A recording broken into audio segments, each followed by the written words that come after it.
விதைச்சதெல்லாம் முளைச்சி வரும் நேரம் நேரம் பிறந்துருச்சி நமக்கு நல்ல யோகம் யோகம் உழைக்கிறவன் பெருமையெல்லாம் ஊரே பேசும்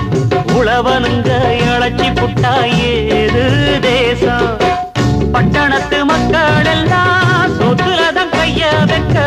பட்டிக்காட்டு சுப்பன் குப்பன் சேத்துலதான் கால வெப்பா என்னாடுமே ஏர் முடிச்சா எல்லாருமே சேர்ந்தொழைச்சா வந்திடும் நெல்லுமணி மின்னிடும் பொன்னுமணி